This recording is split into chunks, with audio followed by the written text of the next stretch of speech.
e compartilhe. E vou aqui e vou compartilhar aqui minha aula. Vocês me falam só se vocês estão vendo os slides. Sim, Sim, todos. Agora saiu. tá aí. Só um minutinho. Deixa eu só voltar aqui e eu deixa eu pôr aqui no slide. Pronto. Estão vendo? Sim, tudo certo agora. Tudo certo? Que ótimo. Então vamos lá, vamos começar.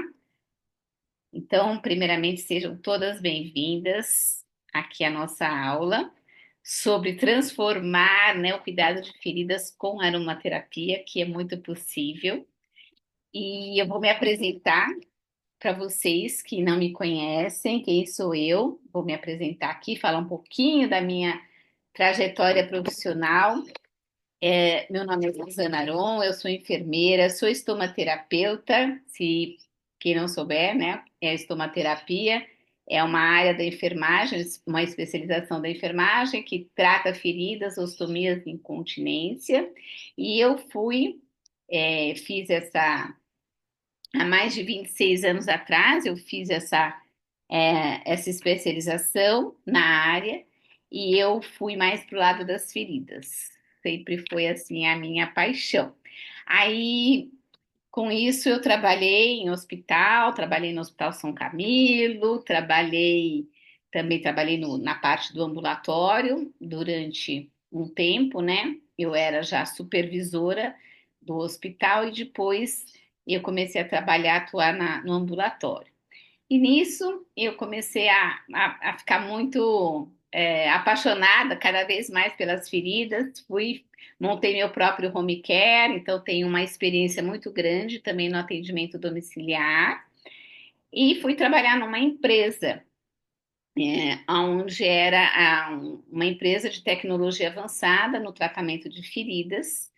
E por lá eu fiquei durante quase 20 anos trabalhando. Então, a minha responsabilidade era treinar tanto enfermeiros como médicos, né, em toda a tecnologia que essa empresa, né, era uma multinacional inglesa, né, então tudo que trazia para o nosso mercado brasileiro, eu era responsável pela parte do treinamento, em passar isso também, né, para a área clínica, né, e então era responsável pela educação clínica, né, e profissional de todos, né, não só os que trabalhavam internamente, mas para os nossos clientes como um todo. Então, trabalhei lá por 20 anos e no final de 2019 eu saí da empresa, eu me aposentei, saí da empresa e resolvi começar a iniciar um negócio próprio, né? O que ia acontecer aí. Então eu dei uma descansada e comecei lá em janeiro, no final de janeiro, fiz um curso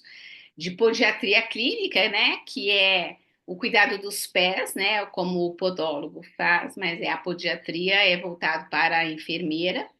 E e lá eu conheci os óleos essenciais. Até então eu nunca tinha ouvido falar de óleos essenciais. E foi lá então que eu conheci, tive o primeiro contato, eu comecei assim a ter essa experiência, porque logo depois deste curso, que eu estava me preparando para fazer começar, né, minha atuação novamente no atendimento domiciliar e veio a pandemia. E nesse tempo, então, da pandemia, ansiedade e tudo mais, eu comecei a usar os óleos que eu tinha comprado no curso. Eu comprei 5 óleos, comecei a usar para mim.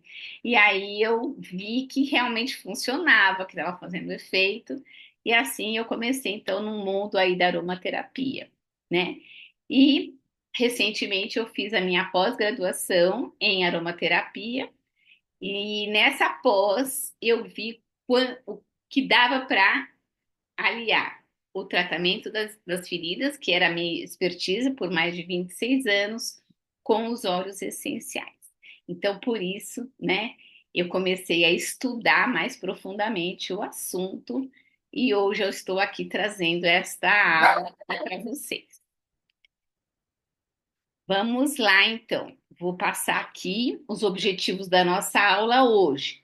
É a gente poder, vocês saírem daqui expandindo ainda mais o conhecimento que vocês já têm como enfermeiros e descobrir abordagens naturais que vocês podem trazer para vocês para promover o bem-estar e os cuidados com as feridas. Então, nós vamos falar sobre os óleos essenciais, uma breve introdução dos óleos essenciais. Nós vamos falar também a anatomia da pele, tipo de feridas, quais os óleos essenciais nós vamos escolher para o tratamento, para o cuidado das feridas, e também a aplicação prática no nosso dia a dia, como que a gente vai aplicar os óleos essenciais. E no final da aula, eu quero ver se a gente consegue fazer uma parte prática de como diluir os óleos essenciais e aplicar numa ferida, ok? E depois a gente faz aí a parte do curativo por cima. Se vocês tiverem alguma dúvida, vocês podem ir me perguntando aqui. Deixa eu ver se tem alguma coisa aqui no nosso chat. É, a Edinalva tá falando que quer fazer especialização como porque sou podóloga, legal, quer se especializar no pé diabético, com certeza vai agregar bastante conhecimento para você. Não estou conseguindo ver a apresentação do slide? Não está conseguindo, Joana? Não está vendo? Todo mundo está vendo, gente? Vocês estão vendo aí? Compartilhamento dos Sim. slides? Tá claro? Será Oi.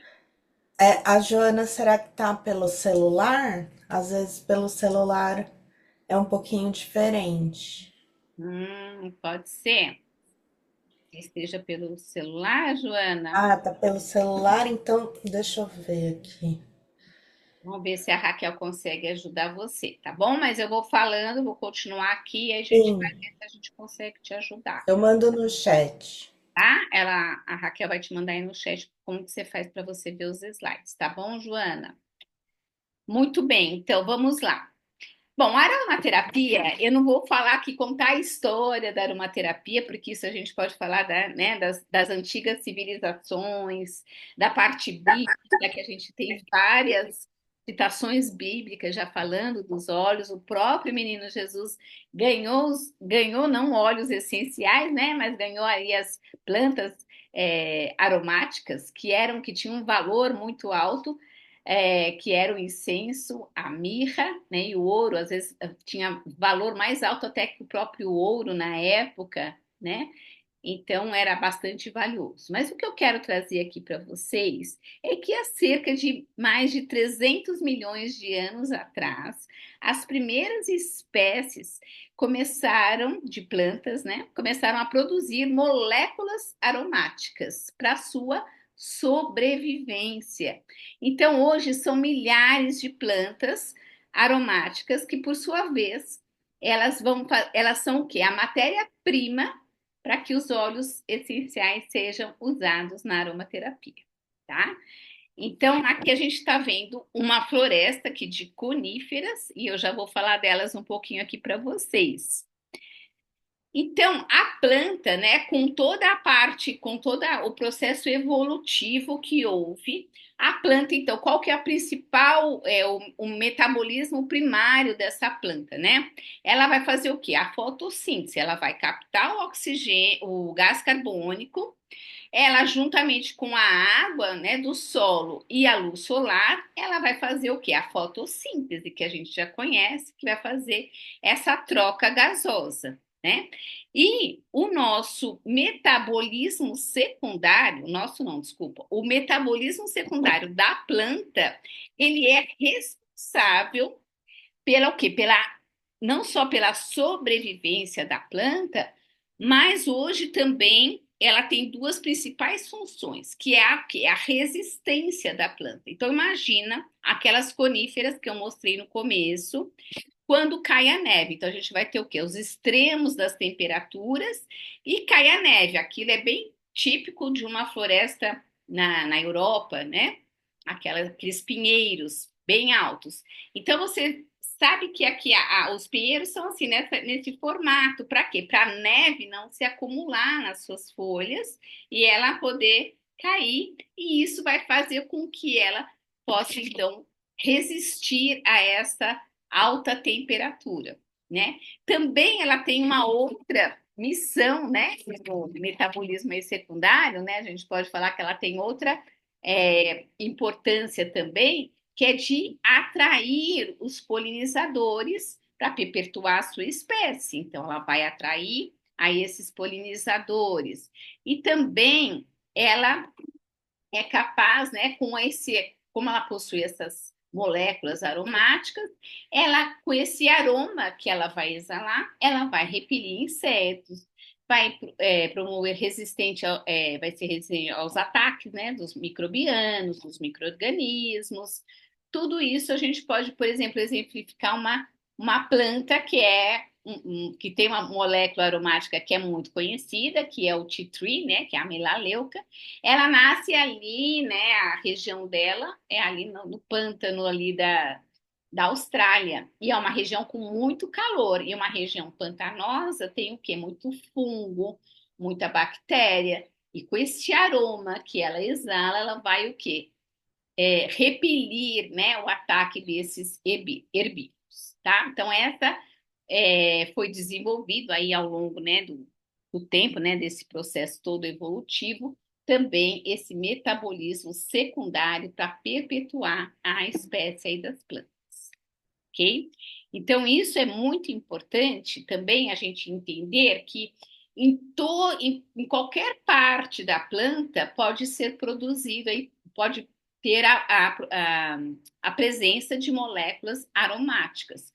Pode ser na raiz de uma planta, pode ser no caule, numa semente, que a gente tem, por exemplo, a erva doce, o coentro, o cardamomo, né? Aparece ali na semente. Os frutos, que são os cítricos, as flores, o jasmim, o ilang-ilang, a rosa, né? As folhas, que são responsáveis aí pela fotossíntese, pela troca gasosa. Então, em qualquer parte da planta, a gente vai ver que é possível, então, ter a presença aí dessas moléculas aromáticas. E como que elas vão se tornar, então, óleos essenciais, né? Então, vamos falar um pouquinho aqui dos óleos essenciais. Então, os óleos essenciais, eles são chamados essenciais porque eles são a essência de uma planta, como eu já expliquei, né, para sua subsistência, e eles são muito concentrados. Então, só para eu esclarecer aqui para vocês, essência é um produto sintético que é feito assim, no laboratório, né? E não tem nada a ver com o óleo essencial, tá? Então, a essência é uma perfumaria, certo? Então, aqui o óleo essencial é que vai fornecer esse aroma de uma planta. Então, por exemplo, você pegar uma planta como a hortelã, um alecrim, se você esmaga a folhinha, já vem aquele aroma, aquele cheiro que é típico, né? Que a gente já fala, nossa, que cheiro de hortelã, que cheiro de alecrim, né? Quando você esmaga assim as folhinhas. A gente não consegue ver a olho nu, né? Porque o óleo essencial, na verdade, ainda ele não é o óleo essencial, mas é uma molécula aromática, ele fica aqui nesses tricomas, nessas glândulas que não são vistas ao olho nu. Então, por isso que quando você esmaga, né, a folhinha, você vai sentir, o que você está sentindo já é essa molécula aromática, que aí ela precisa passar por um processo de destilação para aí a gente ter o óleo essencial, tá? Que vai vir nesse vidrinho aqui. Até aqui são as moléculas aromáticas. Então vamos lá. Então, o que são os óleos essenciais? Eles são compostos aromáticos voláteis. Se eu deixar meu vidrinho, esquecer ele aqui aberto, ele vai volatizar. Então, ele vai se perder aqui no ar. Ele não é aquele óleo graxo, né? Que é quando a gente pega um óleo de coco, um óleo de abacate, que fica oleosa a pele. Você não vai perceber, não vai sentir essa oleosidade na pele. Ele é volátil. Eles têm pequenas moléculas orgânicas com aromas distintos, cada um vai ter seu próprio aroma, e às vezes em uma gota você pode ter trilhões, até trilhões aí de moléculas, né? Imagina a quanto que ele é poderoso. E ele é composto, então, de centenas de constituintes químicos. Nós vamos falar um pouquinho mais para frente sobre esses constituintes químicos e a importância deles hoje. Porque, por exemplo, se a gente comparar com antibiótico, o antibiótico ele vai, né, falando de um micro-organismo, ele vai só ser tarjado para matar um tipo de bactéria, né, de micro-organismos. Os óleos essenciais não, por ele ter vários constituintes químicos, ele consegue, né, não criar essa resistência aos micro-organismos, entendeu? Então, por isso que a importância hoje dos óleos essenciais também aí como poderoso aí para matar, né, bactérias, por exemplo, por causa dessas variedade de constituintes químicos. Ele é um perfume poderoso, ele é solúvel em lipídio, em gordura, tá? Então, por isso que a gente vai precisar sempre diluir em um óleo vegetal, num óleo graxo, né? E eles são facilmente absorvidos pela nossa pele. E então, eles, como eu já falei, né? Eles podem ser encontrados em várias partes da planta, como eu já mostrei aqui para vocês. E para eles, para a gente chegar e ter o óleo essencial aqui no vidrinho, ele vai passar por um processo de destilação. O que é interessante é que ele vai para uma caldeira, onde tem ele vai ser aquecido, né? Essa planta é colocada toda numa caldeira, vai ser aquecido, vai passar por todo esse processo e vai ser resfriado aqui nesse condensador. E daqui a gente vai ter o óleo essencial e também vai sair água, porque ele né, do estado gasoso foi para o estado líquido. Então, tem a água que sai daqui, que é o que a gente chama de hidrolatos, tá?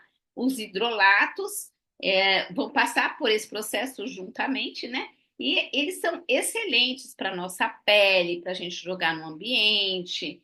Se a gente tem cachorro em casa, tem animais, é muito bom também para os cachorros, né? Para várias coisas. Então, olha, ele também, né, não é um óleo essencial, mas ele tem essas substâncias também estão ali presentes e hoje são bastante comercializadas também, né, o hidrolato. Então vamos lá. E os frutos já passam por um outro tipo de processo de, de destilação que a gente chama prensagem a frio.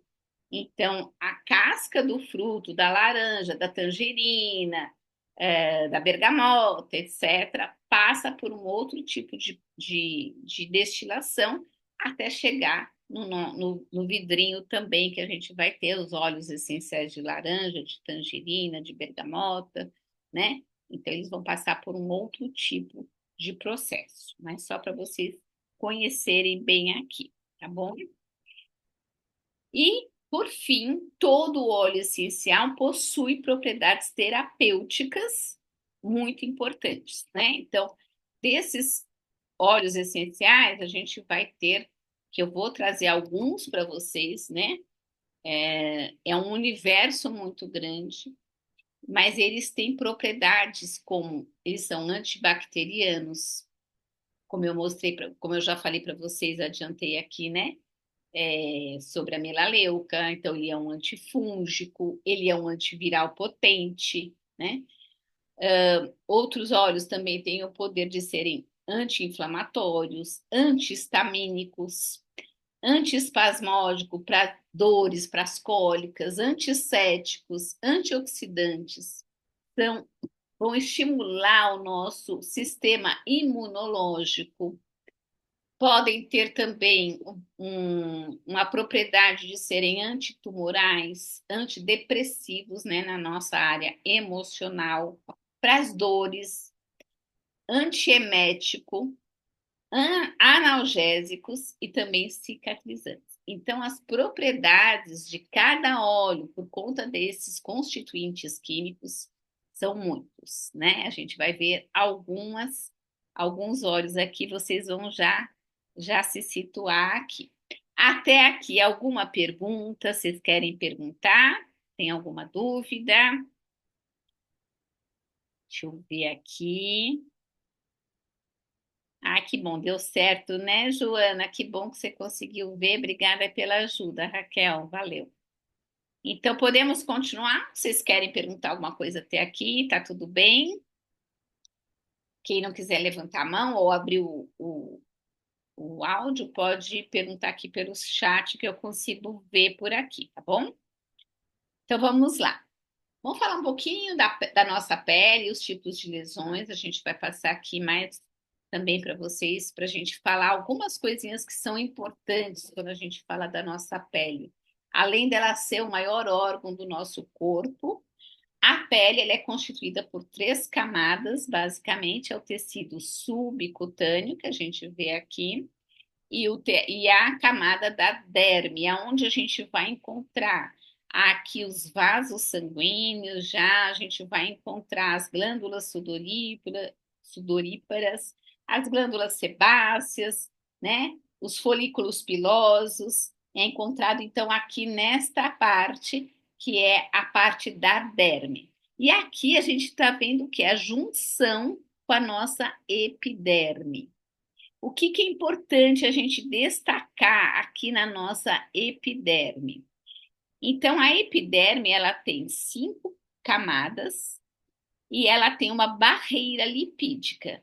Essa barreira é muito importante porque é onde se forma então o nosso manto, né? É onde a gente tem esse manto que é ligeiramente ácido. Então, quando a gente fala de tratamento de feridas, a gente tem que sempre ter essa preocupação em manter este pH, que é ligeiramente ácido, para não é, piorar aí o estado da ferida, a entrada de micro-organismos e tudo isso. Então, a gente tem que manter, né? A gente não vai entrar nessa aula, né? Não vai falar muito sobre o papel aí do pH, porque a gente não vai ter tempo para isso, mas é importante a gente trazer essa lembrança aqui, né? Manter o meio ligeiramente ácido aqui na nossa pele, né? Nessa barreira aqui, na barreira aqui lipídica da nossa pele. Então, o que são as feridas? As feridas são estruturas que ocorre uma ruptura, que pode ser fisiológica da pele ou não, né?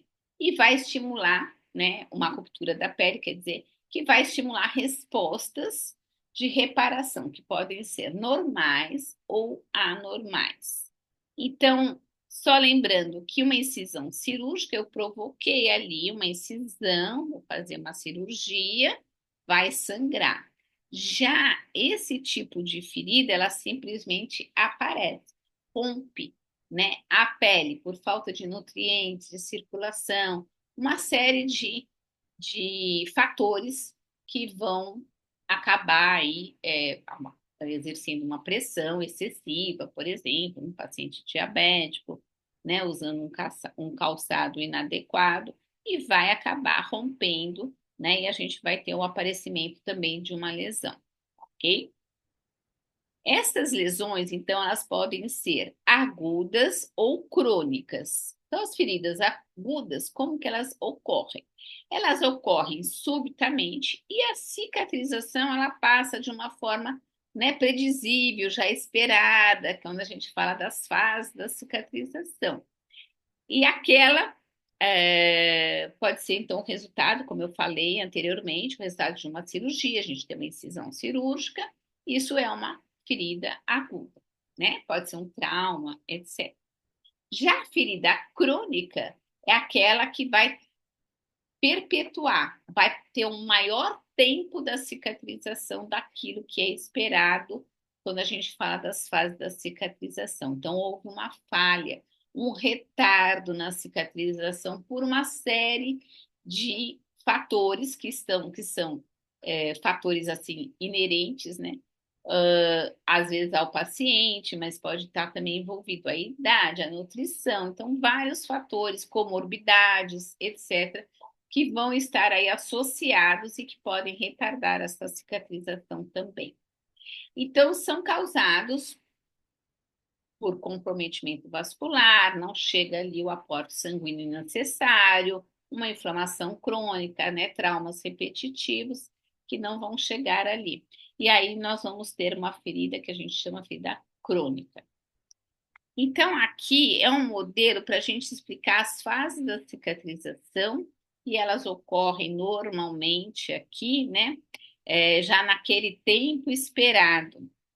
E aí imagina, então, que se houve um sangramento, né? Uma ferida aguda, uma incisão cirúrgica, houve aquele sangramento, houve o quê? A agregação plaquetária para parar o sangramento, e aí vai ter todo esse processo, vai chegar o quê? Células importantes para poder fazer a limpeza da ferida, como os macrófagos, os neutrófilos, a gente vai entrar aqui na fase inflamatória, e depois a fase proliferativa, que vai haver a produção de colágeno, de fibroblastos, né, das células epiteliais, endoteliais, vai haver a regeneração do tecido até que a gente tenha aí a formação de um novo epitélio, e aí a gente vai ter a força têncil, né, da cicatriz, que é as células, são os fibroblastos que estão aí envolvidos, né? Então, a cada mais ou menos aí para a gente adquirir uma força tensa, pelo menos 21 dias numa ferida aguda. Só que a ferida crônica, ela não segue esse padrão. Ela fica interrompida justamente aqui, nesta fase inflamatória. E aí ela perpetua, porque o nosso organismo vai entendendo, né, pela liberação de várias células aí, né, inflamatórias, o corpo, o nosso organismo não vai entendendo, vai aí tentando fazer essa limpeza e ela fica estagnada justamente nessa fase. Então, numa ferida aguda, aqui a gente tem uma sequência bem legal para a gente mostrar. Aqui foi uma mordedura de um cachorro, e aí a gente teve o sangramento logo, né? Que ele mordeu. Olha aqui o sangramento. Então, a gente vai ter o quê?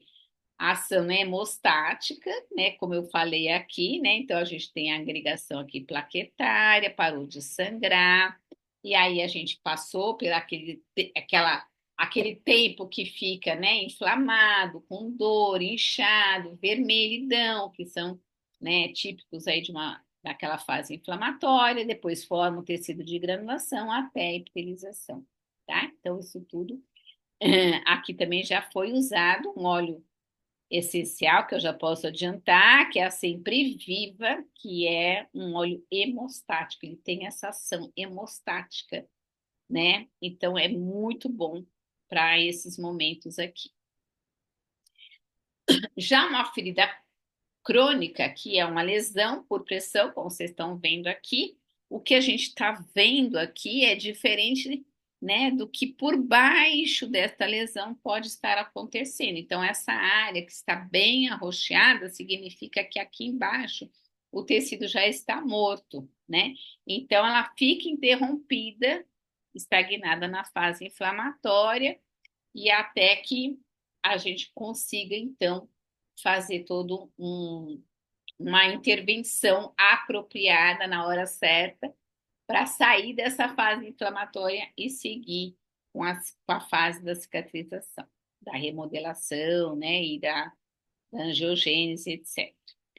Então, trazendo também um pouco mais sobre os óleos essenciais nas fases da cicatrização, aqui é um trabalho onde o autor mostrou a ação do timol, que é um componente químico e o carvacrol, que está presente nos óleos essenciais de orégano, de tomilho, e olha só, ele mostrou que desde a primeira fase, que é a fase inflamatória, e que houve, então, uma ação dos óleos essenciais, aqui desses componentes químicos presentes, né, no óleo de tomilho e de orégano, e quanto que ele teve de intervenção em todas as fases da cicatrização. Um trabalho bem interessante. Então, quais são os óleos que a gente vai escolher quando a gente fala no tratamento, no cuidado das feridas, sejam elas agudas ou crônicas? No PubMed existem vários trabalhos, né, já publicados. Ó, se eu colocar só o nome aromaterapia, foi encontrado aqui mais de 1.300 resultados. E colocando a palavra essential oil, né, que é o óleo essencial em inglês, já veio mais de 22 mil resultados. Então, para vocês verem que já tem muita coisa publicada, muita evidência de trabalhos aqui falando dos óleos essenciais.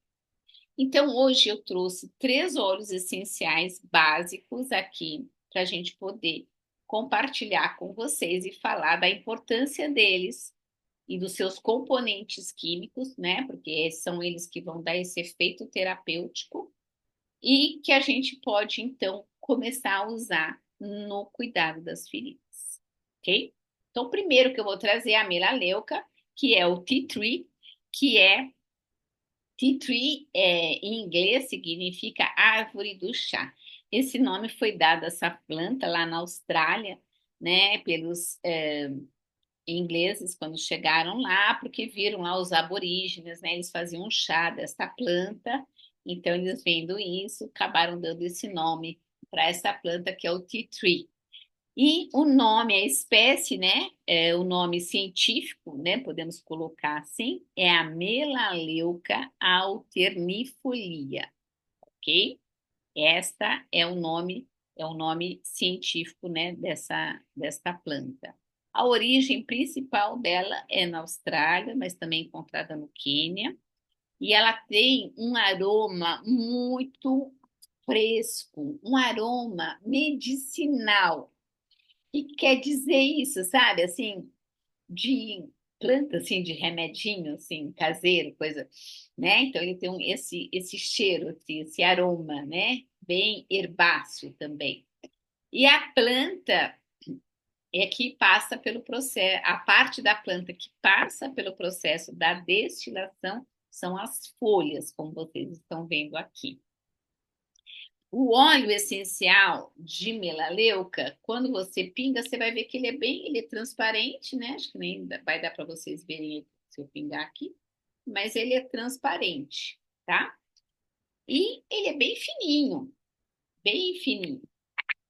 tá? Então é bem fininho. E ele tem propriedades importantes na nossa pele, na nossa unha, né? E também na nossa função imunológica. Ele é muito seguro, é um óleo seguro. Se eu tô com uma espinha aqui no meu rosto, eu posso passar até assim um pinguinho, pegar um cotonete e colocar ali no local. Ele é super seguro para você usar, mas de uma potência que é incrível, né? Ele também é chamado, a gente pode falar também que ele é o verdadeiro escudo protetor da natureza. É um óleo que você tem que ter em casa. Saiu para viajar, leva seu óleo de melaleuca, porque você caiu, ralou, aconteceu alguma coisa, é um óleo muito bom para a gente ter na nossa bolsa, tá bom?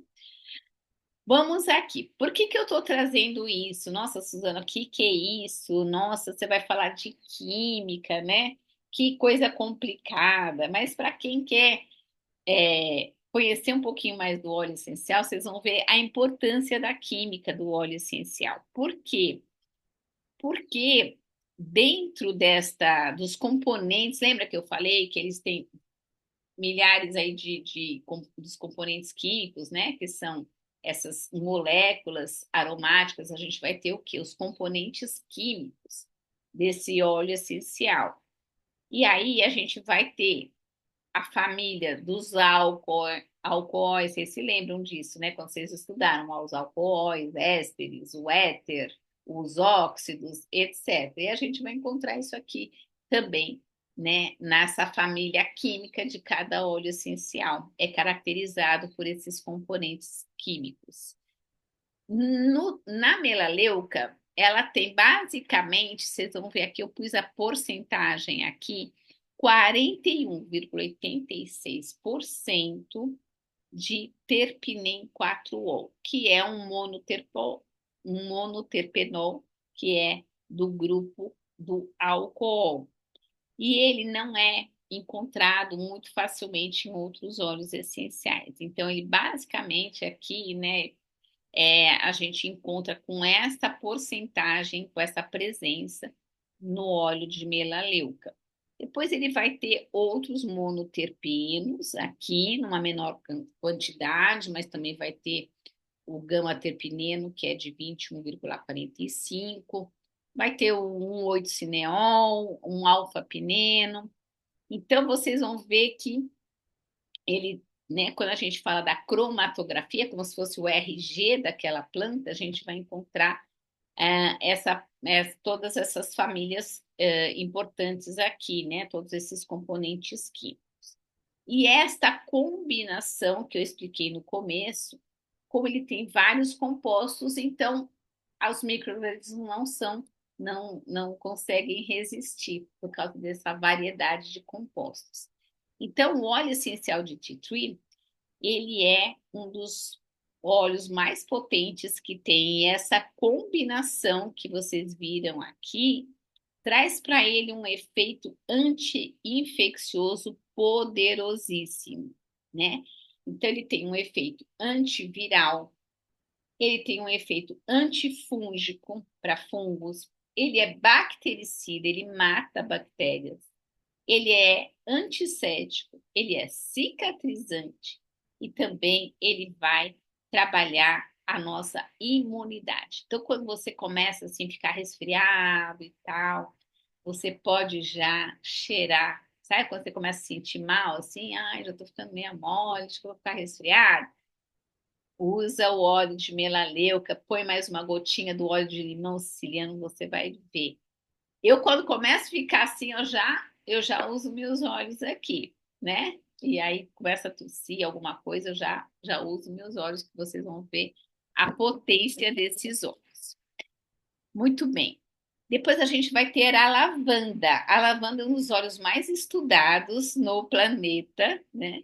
O nome científico dela é Lavandula angustifolia. Ela vem principalmente ali da região da França, mas na Bulgária ela também tem uns campos lá na Bulgária e em outras partes da Europa. E a destilação dela ocorre de toda a parte da planta por arraste de vapor. E ela tem um aroma bastante floral e doce. Cheirinho aqui de flor mesmo, tá? E a cromatografia dela, quando a gente fala do óleo de lavanda, a gente fala, nossa, as propriedades da lavanda, ele é sedativo, ele é ansiolítico, por quê? Porque ele tem na sua composição o linalol e o acetato de linalila numa grande porcentagem aqui. E isso é o que traz, que confere essa propriedade terapêutica ao óleo essencial de lavanda. Só que ele tem outros componentes, né, numa quantidade menor, mas muito importantes, e ele também confere a ele é antihistamínico, ele é cicatrizante, ele também é anti-inflamatório, então ele é um óleo também importantíssimo para a gente ter em casa. E esse aqui eu trouxe o último, que é a copaíba, que também eu considero dentro do tratamento, do cuidado das feridas, de suma importância da gente ter. Então, se você me perguntar quais óleos eu começo, Suzana, então é com esses três aqui, melaleuca, lavanda e copaíba, tá? Então, a copaíba é do Brasil, é brasileira, vem lá da região amazônica, né? E aí as copaíbas são plantas que têm pelo menos 30 metros aí de altura. Então, tem aí a Copaífera officinalis, né? E tem outros tipos também de copaíba. E como que se extrai a, a, a resina? Ela é uma resina, né? E como é que se extrai isso? Perfurando o tronco em duas partes do tronco, é feita uma perfuração, e aí você vai ver que vai brotar, né? Aí dessa parte aí do tronco, a resina do óleo de copaíba, conhecida como resina, tá? O óleo de resina, então, ele vai sair de dentro da árvore, né? Que é importante. Então, a gente vai ter o óleo resina, porque ele tem propriedades, é, os componentes químicos, né? Então, ele vai ter alguns óxidos também, que são muito importantes para a sua ação. Mas se essa resina que foi extraída passar pelo processo de destilação, vai virar o óleo essencial de copaíba, tá? Então essa resina, ela pode ser utilizada da forma como ela é extraída, ou se não também através usando o óleo essencial. Uma confusão que muita gente faz e que me perguntam é sobre o óleo vegetal de copaíba. Então, não existe óleo vegetal de copaíba, tá? Então, o que existe, óleo vegetal, para ele ser um óleo vegetal, ele precisa ser prensado a frio, né? Como óleo de coco, como um óleo de amêndoa doce, como um óleo de semente de uva, né? O óleo de copaíba, ele não é vegetal.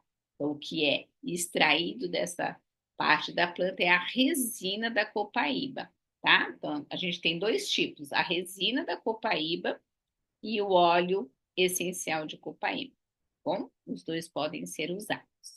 E o que é importante na copaíba, resumindo aqui, é este componente aqui, que é o beta-cariofileno, que ele chega a ter até 80% de beta-cariofileno, né?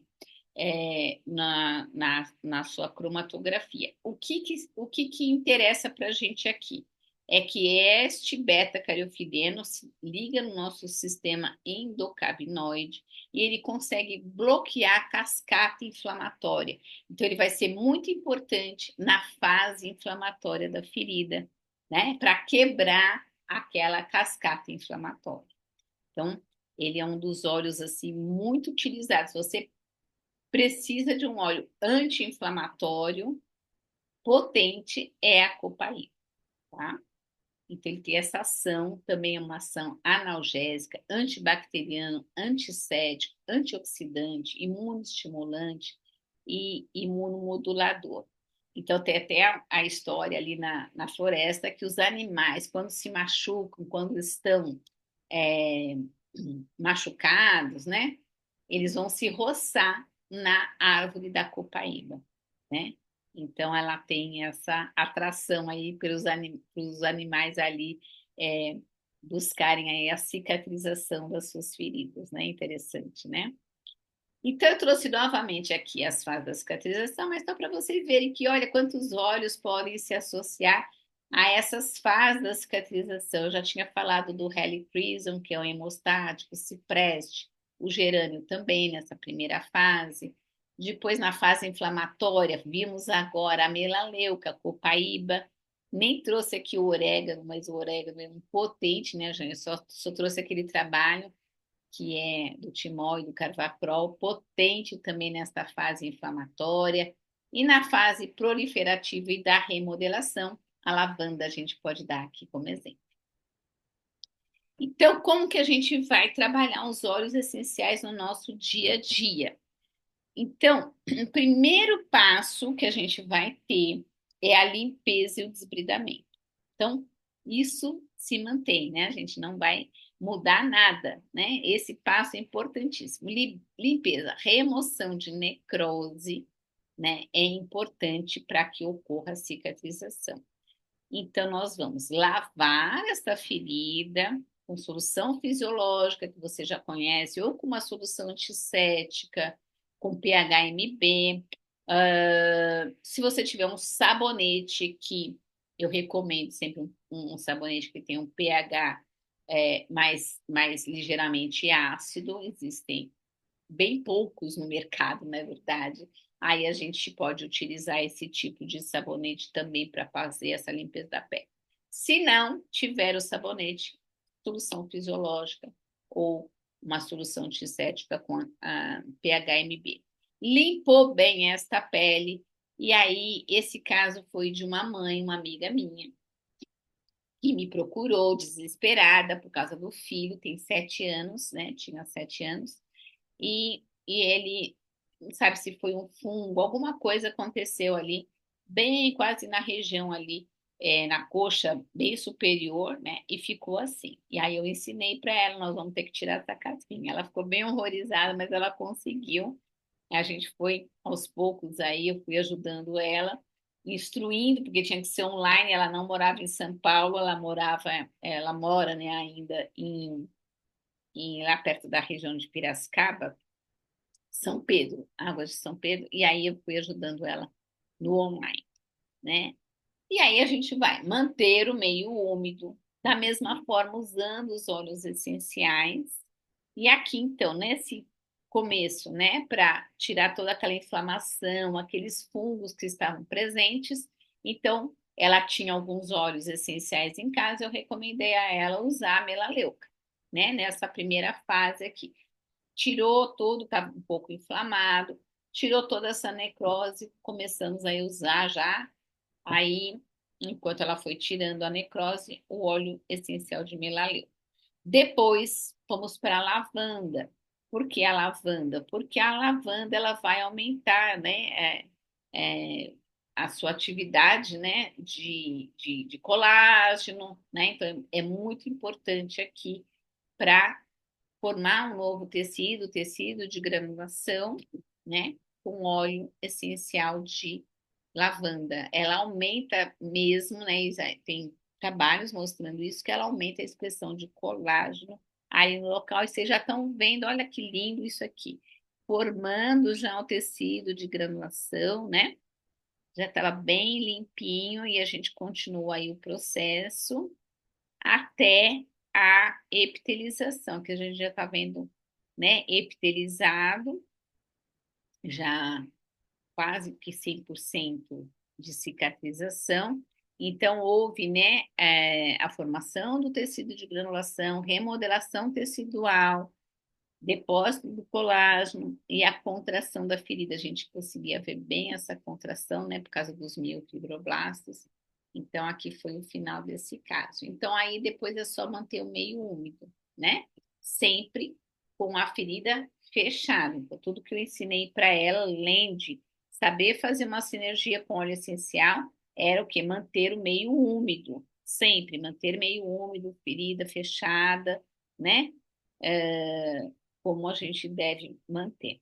Aqui um caso também de uma cicatriz bem ampla aqui, já inflamado, né? Um processo aqui inflamatório, e que já começou a usar os óleos essenciais também para prevenir, né? Para não ter uma deficiência cirúrgica, né? E foi super bem usando aqui um óleo essencial ao redor de toda essa incisão cirúrgica. Então, foi muito bom para prevenir infecção também, usando óleos essenciais, tá?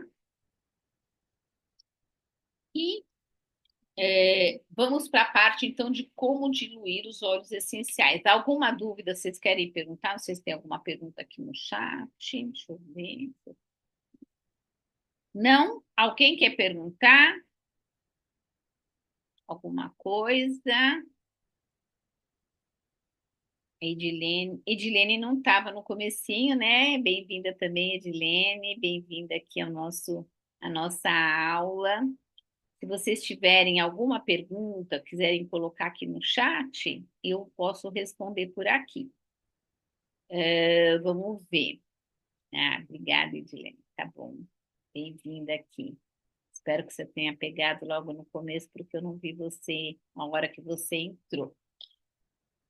Tudo bem, então, até aqui, nenhuma dúvida, até aqui foi tranquilo. Vamos falar então dos óleos essenciais, como que a gente vai diluir, Então, eu tenho aqui alguns, trazendo aqui para vocês os óleos vegetais, que é a forma que a gente vai, então, usar para diluir. Então, pode ser um óleo de coco, pode ser o óleo de abacate, esse aqui é o óleo de abacate, tá? Pode ser um óleo de girassol, esse aqui é o girassol ozonizado, que também é bastante usado. Pode ser o óleo de jojoba, pode ser a rosa mosqueta. Então, tem vários óleos. Óleo de amêndoa doce, né? Tem aqui o óleo de, esse aqui é o de jojoba.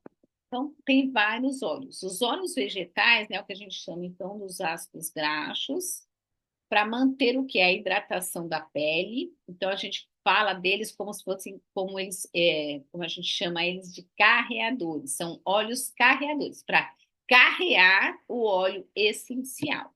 Eles vão fortalecer a função deles, é fortalecer a sua nossa barreira lipídica no processo da cicatrização.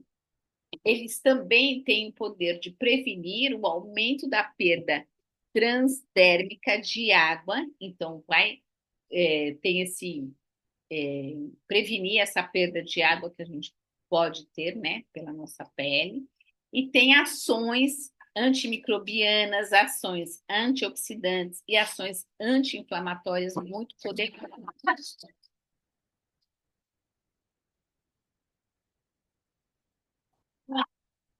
Desculpa aí, gente. Então, eles são ricos em ácidos linoleicos e são muito importantes, então, para o reparo da nossa barreira lipídica, né? Lembrando que cremes com parafina, petrolato, eles impermeabilizam a nossa pele, porém, né, mas não nutrem a nossa pele. Então, a gente não utiliza parafina ou petrolato para diluir óleo essencial, nada disso, tá? Nenhum tipo de creme que contenham essas substâncias, né? E coisas sintéticas, nada que tenha coisas sintéticas. Então, procure sempre escolher um óleo que seja prensado a frio, tá bom? Então, pode até ser o óleo de azeite. Quando você pega lá na prateleira do supermercado, tá lá, óleo, né, o óleo de azeite prensado a frio. Esse também você pode usar também, tá? E aqui a gente vai disponibilizar para vocês essa tabela de diluição. Então, eu quero que vocês prestem bem atenção aqui para ver se vocês entendem bem aqui como que funciona, tá? Quando a gente fala das feridas, como a gente está com uma ferida aberta, a gente vai usar o quê? Uma porcentagem, a gente pode usar direto na ferida? Pode usar ao redor, na pele ao redor e diretamente na ferida. Só que quando a gente vai usar, a gente tem que saber fazer essa diluição. Então, eu vou fazer uma diluição de 1%, ó, até 2%, 2,5%, tá bom? Não vai poder passar daqui. Então, ó, ele vai ficar nesta categoria aqui, que é de criança, de idoso, né? Tratamentos cosméticos. Então, aqui, de 1 a 2%, tá? Não passem disso, né? Para não ter nenhum tipo de problema. Até aqui a gente tem uma segurança boa para utilizar. É lógico que você vai avaliar, cada paciente é um, cada pessoa é única, cada ferida é única. Então, a gente também tem que avaliar e ver, nossa, se de repente eu vou pegar aí uma pessoa muito idosa, já com a idade avançada, eu vou preferir começar com 1%. Sempre começa com menos para você ter sempre essa garantia também, tá? E aqui, então, olha só, a gente tem os vidrinhos aqui. Então, por exemplo, vai 10 ml, se eu for diluir a 1%, eu vou pôr 3 gotas do óleo essencial. Se eu escolhi 3 óleos essenciais, se eu escolher a melaleuca, a lavanda e a copaíba, eu vou pôr uma gota de cada. Então, aqui é no total. Deu para entender? Então, aqui seriam 3 gotas e assim por diante, tá? Então, vai depender do tamanho do meu frasco. 15 ml é uma colher de sopa, tá? Então, se você não tem um vidrinho, mas você tem lá essa amiga que estava lá com o filho e tal, que eu ajudei, ela não tinha nada. O que que ela tinha? Eu falei, então pega uma colher de sopa, um medidor com uma colher de 15 ml. Ela não tinha um vidrinho, então ela misturava ali, tá? Pega uma colher de sopa e mistura. Vai lá e coloca lá 4 gotas. Então, se ela tiver só melaleuca, por exemplo, ela vai colocar as 4 gotas da melaleuca e 15 ml de óleo graxo ou do óleo vegetal, semente de uva, óleo de coco, que ela tiver, tá bom? Deu para entender?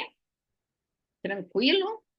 Depois a gente vai disponibilizar essa tabela para vocês. Mas se alguém tiver dúvida, pode perguntar. E aqui eu trouxe alguns óleos, são os mais utilizados para as feridas, né? Como o óleo de abacate, o óleo de abóbora, o óleo de argan, de coco, coco palmiste, o óleo de girassol ou o óleo ozonizado, o óleo de oliva, que é o azeite de oliva, semente de uva, calêndula, cada um tem as suas propriedades, que são muito importantes também na cicatrização, né, das feridas. Então, eu trouxe aqui para vocês. Na psoríase, vocês podem, tem o abacate, por exemplo, que é bem emoliente, né? Usar na psoríase porque ela precisa de uma maior hidratação, né? E assim por diante. Nos eczemas, acnes, micose, também nas queimaduras, cada um tem as suas propriedades aí. Eu trouxe. Ah, Suzana, mas eu não tenho todos esses óleos. Não precisa ter, tá, gente? Eu só trouxe como exemplo aqui, né? Mas se você já tiver um óleo de coco, né? Um óleo de semente de uva que eu uso bastante, que eu gosto muito, já é o suficiente, tá? Um deles já tá ótimo de você ter. Suzana, o que eu tenho em casa é sol de oliva, pronto, já consegue fazer a sua diluição com óleo essencial, tá bom? Então, deu para entender essa parte da diluição? É importante eu saber de vocês, se vocês entenderam. E é lógico, quando a gente fala que foi aquele caso que eu mostrei anteriormente, e aqui é a resolução do caso, usando o quê? Não é só o óleo essencial, lógico que eu vou precisar também do alívio da pressão na região, era uma pessoa idosa, almofada em gel que a gente utilizou, posicionar a cada 2 horas, né? Tudo isso a gente mantém no cuidado das feridas. Usou o óleo de girassol por ele ser bem nutritivo, emoliente. Os óleos essenciais a gente usou numa proporção a 2% em 10 ml, tá? Então, a pessoa que estava ali, a filha dela, tinha esses óleos em casa, e eu também orientei para ela poder fazer a diluição corretamente. Ela usava 2 vezes ao dia, ela usava a fralda. Então, para cobrir, a gente indicou também o curativo, o filme transparente, que eu também ensinei a utilizar. Também foi online, porque ela também morava em Minas, né? Então foi feita toda a orientação online, que é possível também, tá? Nas onicomicoses, a gente consegue usar nas micoses de unha, que você pode usar um óleo de cravo, um óleo de orégano com a melaleuca e também fazer uma diluição, tá? Aí a gente vai usar também de forma mais, um pouco, uma diluição, às vezes, necessária para matar, né, como um antifúngico necessária, como é na unha, então a gente pode usar às vezes uma proporção maior, tá? Do que a gente colocar direto na ferida. Então, na unha a gente pode até usar um pouco maior, mas olha como é possível tratar que as onicomicoses também com os óleos essenciais e os vegetais. E no ambiente, você chegou na casa de alguém, ou você tem seu próprio consultório, até no ambiente hospitalar é possível usar não sei se vocês estão conseguindo ver aqui atrás, meu difusor. Então, existem os difusores, né, que é o difusor ultrassônico para o ambiente, para pegar uma área maior, é o que eu indico, sempre um difusor ultrassônico para dispersar aí as moléculas no ar, né? Então, é possível a gente usar no tratamento das feridas, como vocês viram aqui, na podiatria, na podologia, para as dores, para tratar a infecção, né? Só nesses 3 óleos que a gente apontou aqui, a gente já tem aí óleos que podem ser usados para isso, né? Um anti-inflamatório, né? Se você está com muita dor, use uma copaíba, né? Então, maravilhoso. Para harmonizar o ambiente, né? Até para a questão aí da psicoaromaterapia, para quem tem consultórios e tratam também nessa área, né? Da psicologia, também pode ser usado, né? Aromaterapeutas que trabalham aí com a psicoaromaterapia. Então, tudo isso é possível utilizando os óleos essenciais, tá bom? Bom, a gente terminou aqui a aula, mas eu vou interromper aqui um momentinho só o, a nossa aula, que a gente já terminou, mas aí se vocês quiserem perguntar, podem colocar aqui no chat as perguntas, tá? Para a gente diluir, eu sempre uso, então, um vidrinho, frasco, sempre âmbar, pode ser azul, pode ser verde, tá? Não tem problema, né? Mas tem que ser um vidrinho escuro para utilizar. E aí a gente vai usar, vai escolher os óleos essenciais aqui, né? Os óleos essenciais que forem da sua escolha. E o óleo vegetal que eu já mostrei para vocês. Eu procuro sempre ter uma bequezinha dessa, porque ela já é graduada e eu consigo, então, colocar. Se o meu frasco for de 10 ml, de 20 ml, eu vou colocar as gotinhas do óleo essencial conforme aquela tabela da diluição e depois eu vou completar com o óleo vegetal que eu tiver. Seja o óleo de coco, seja um óleo uma semente de uva, eu completo aqui, aí eu tenho um frasquinho de 20 ml, aí vai até a graduação, 20, e depois você vai fazer aqui vai derramar tudo no seu frasquinho, tá? Mexe bem, sempre procura usar materiais de vidro, né? Nunca usa assim inox, colher de inox, essas coisas não, tá? Uma colher pode ser de cerâmica ou de vidro, que é o melhor. Eu gosto bastante para aplicar o óleo essencial, aplica com, sem contaminar. Depois de lavar, vai fazer, né? Vai fazer a limpeza da ferida, da parte menos contaminada para mais contaminada e aí seca somente ao redor da ferida e aplica o óleo essencial. E com o dedo enluvado, eu vou aplicar aqui. Vocês querem que eu mostre assim como é que é? E depois eu posso pôr minha luva e aplicar. Eu vou aplicar em toda a ferida, tá? É isso. Vocês acham que tudo bem? Desse jeito que eu estou explicando? Ou querem que eu ponha a luva? Querem que eu passe? Fiquem aí, como são muitas enfermeiras aqui, eu não coloquei, mas eu posso colocar. E depois disso a gente vai usar, né, um curativo. Então eu vou secar com uma gaze, né, vou secar só a parte da pele ao redor e aqui no meio eu vou usar uma gaze não aderente, de preferência. Posso associar com alguns curativos que já estão aí no mercado e eu vou cobrir aí toda essa área, né, da ferida. Depois de aplicar o óleo essencial, eu posso até aplicar aqui na minha gaze também umas gotinhas do óleo essencial para ficar bem úmido.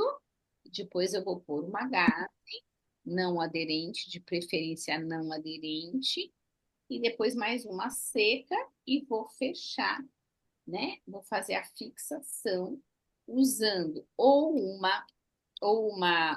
um filme transparente ou um micropore, tá? Mas tem que fechar todo para não ficar nada aberto. Nunca deixar a ferida exposta, nunca deixar a ferida aberta, tá bom? Vocês ficaram com alguma dúvida? Querem perguntar? Deixa eu ver aqui quem entrou mais. A Débora. Débora está com o seu áudio aberto. Você quer perguntar, Débora? Ah, desculpa, eu não sabia que estava aberto. Não, Débora, imagina, seja bem-vinda, tá? Débora, você Obrigada. veio pelo Instagram? Foi uma. O pessoal do hospital colocou no grupo que a gente tem de cursos e atualizações. Ah, Aí apareceu a live sua, eu me interessei bastante, mas eu acabei de chegar ai, que pena. Mas depois você pode e assistir atrasei. gravada, tá bom? Ah, tá bom. Você está no nosso grupo do WhatsApp? Eu entrei, porque daí eu recebi um e-mail que estava falando, né, para entrar no grupo. Tá bom. Aí eu vou pôr, a gente vai colocar, disponibilizar ali a aula gravada, depois você assiste, tá bom? Ah, A perfeito. aula gravada para você poder pegar desde o comecinho. E que Sim, hospital você trabalha, Débora? no HC da Unicamp. Ah, da Unicamp. Legal, muito bem-vinda, viu? Obrigada. Bacana. Eu vou aqui compartilhar agora com vocês, aproveitar que vocês estão aqui. Ainda a gente já terminou, mas se vocês, né, tem meus contatos. Mas se vocês quiserem também, aqui eu fiz as considerações finais, né? Que a aromaterapia é um tratamento holístico, não faz uso de remédios tóxicos. Razão porque os óleos essenciais não causam nenhum efeito colateral.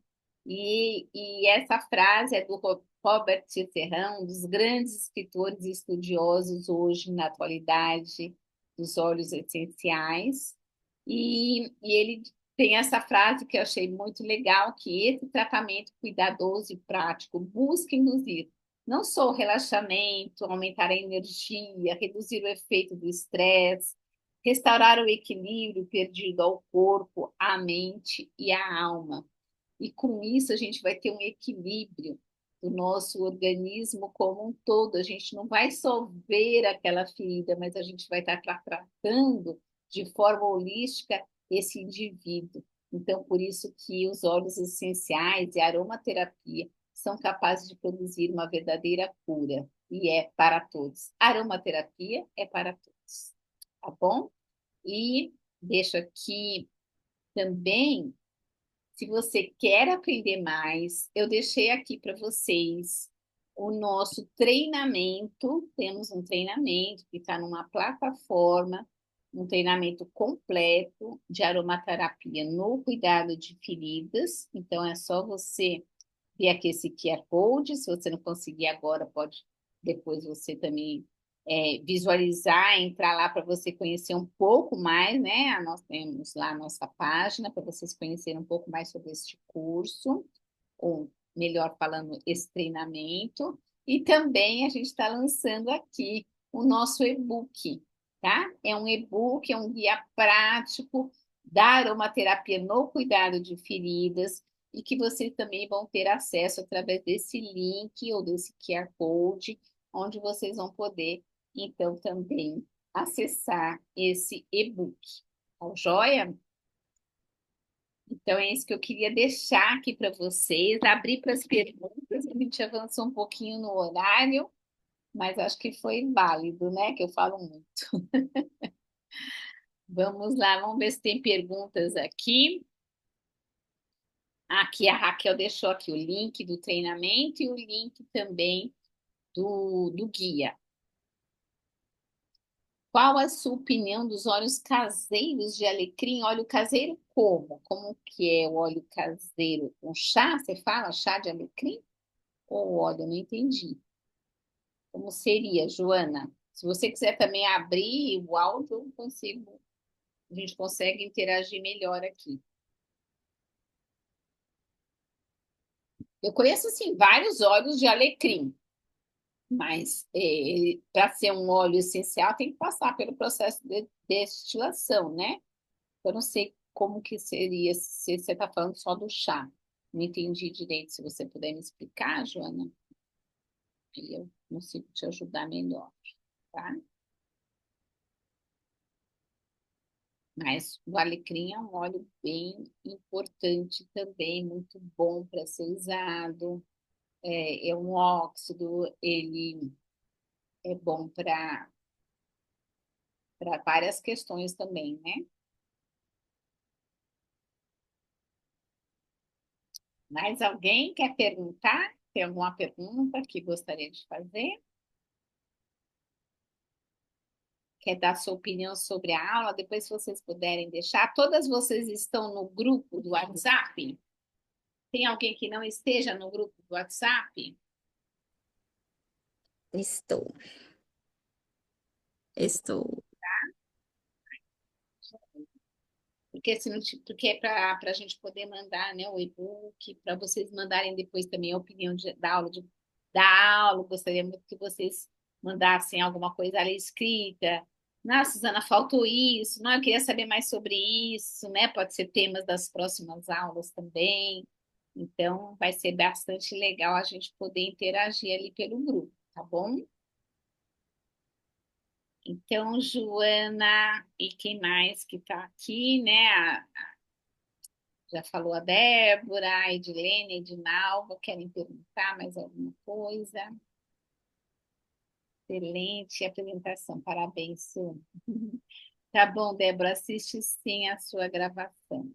Existe sim, assiste sim a gravação. Tá ótimo. Eu vou agradecer aqui então vocês e pela participação, por entrarem, por darem esse tempo. Depois também deem opinião sobre o horário da aula. Vocês preferem um horário, outro horário é melhor para vocês? Para a gente continuar. A ideia é a gente continuar essas lives gratuitas, tá? Todo mês a gente vai ter uma live gratuita, então a gente quer fazer sempre no melhor horário, tá bom? Então, um beijo grande para vocês. Muito obrigada pela presença de cada uma. E a gente se fala lá no grupo também, tá bom? Por lá a gente vai passar esses links também e vamos conversando, tá bom? Um grande beijo para todas. Um bom final de tarde aí para todos vocês. Muito obrigada. Tchau, tchau. Tchau, tchau. Tchau, Débora. Assiste lá depois. Pode deixar.